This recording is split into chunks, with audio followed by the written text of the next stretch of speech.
중국 경제의 핵심 성장 동력인 부동산 시장이 도미노 디폴트 우려에 빠지면서 중국 정부가 크게 당황하고 있습니다. 이미 문제가 되었던 헝다그룹에 이어서 완다그룹 등으로 이 디폴트가 이어진다면 이 중국 정부도 도저히 손을 쓸 수 없는 상황으로 흘러갈 수 있다는 점에서 문제의 심각성이 있습니다. 심상치 않은 중국 상황을 Y타임스가 분석해 봤습니다. 지금 시작합니다.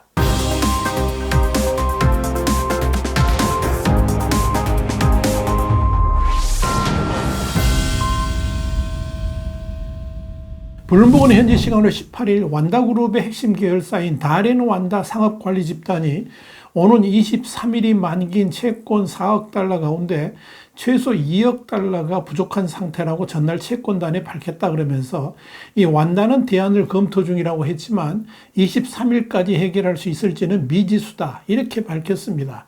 블룸버그는 이와 관련해서 이 완다그룹은 중국의 부동산 경기 둔화 속에서 역외 하이힐드 그러니까 고수익 채권 시장에서 살아남은 몇 안 되는 개발업체로 위기 전염을 막는 방어벽으로 평가받기도 했다라고 설명했습니다.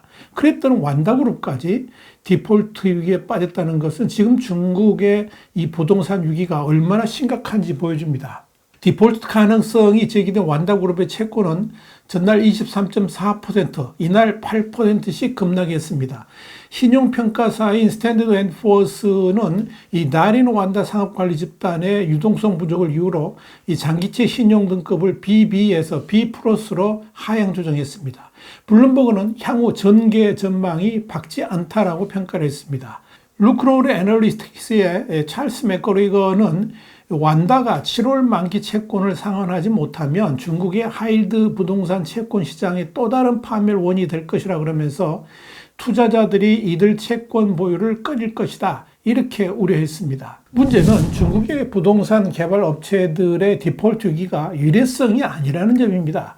블룸버그는 중국 부동산 업계 위기의 진앙이었던 헝다그룹이 2021년, 22년 2년 동안에 5,819억 위안의 손실을 기록한 것으로 나타났다 그러면서 이 경영난 가시화 전인 2020년에는 순이익이 81억 위안이었지만 2021년과 2022년에는 순손실이 각각 4,760억 위안 그리고 1,059억 위안에 이르렀다라고 보도를 했습니다. 헝다가 2009년 상장 후에 손실을 기록한 건 이번이 처음입니다. 헝다 측은 손실 발생 이후로 토지 반환, 그리고 부동산 감가상각, 금융자산 손실 및 금융비용 등을 들었습니다. 헝다의 지난해 기준 총 부채액은 2조 4,400억 위안을 기록해서 2020년 대비 23% 늘어났습니다. 그리고 총 자산은 1조 8천억 위안으로 2020년 대비 20%가 줄었습니다. 반면 지난해 매출은 2020년 대비 55% 하락한 2,301억 위안에 그쳤습니다. 헝다는 2021년 말 첫 채무 불이행 이후에 경영난에 빠지면서 다른 부동산 개발 기업들의 건전성에도 엄청난 부정적 영향을 남겼습니다. 당장 국유 기업인 중국 생명보험 계열의 부동산 개발업체인 유한양그룹도 정부와 관련이 있는 채권단 덕분에 채무 상환 이슈를 피해왔지만 이날 상환 불확실성을 이유로 4% 금리인 위안화 채권의 거래를 중단했고요. 홍콩 증시에서 주가가 장중 11.4% 빠지면서 위기 국면에 빠졌습니다. 루이안그룹의 부동산 개발 계열사인 이 루이안 부동산 역시 채권 상환 지연 가능성이 예고되면서 전날 달러 채권 가격이 급락했습니다. 이 부동산 업체에 대한 우려가 투자 부적격 그러니까 정크 등급인 다른 기업들의 달러 표시 채권들로 확산되면서 이 블룸버그 인텔리전스 집계에 따르면 지난주 부양책 기대감으로 올랐던 이 부동산 업체들의 주가가 2% 넘게 하락하고 이 채권 가격도 내려갔습니다.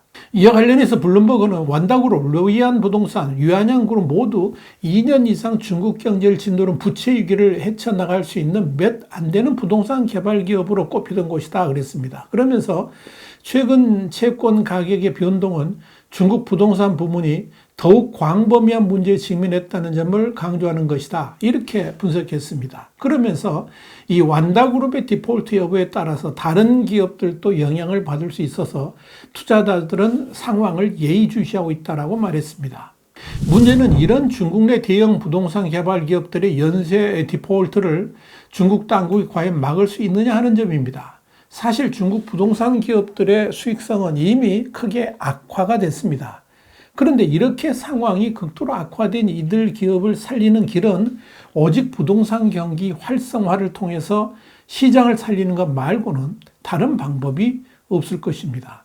중국 당국이 지금 부동산 시장의 연쇄 디폴트 사태에 대해서 속수무책인 이유가 바로 여기에 있습니다. 중국 경제 매체인 제일저경에 따르면 현재까지 상하이 및 선전 A주 상장 부동산 기업 113개 가운데 67개가 상반기 실적을 발표했는데 이 중 63%인 42개 기업의 단기 순이익이 적자를 기록했습니다.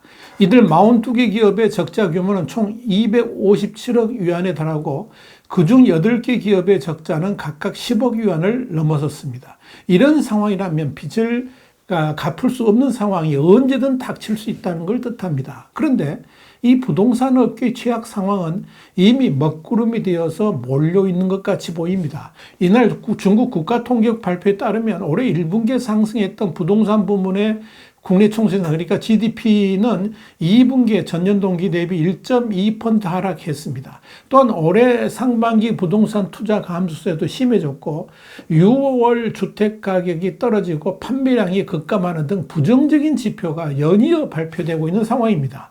중국 국가통계국에 따르면 6월 중국 부동산 개발 투자액은 1조 2,849억 위안으로 전년 동기 대비 20.6% 급감했습니다.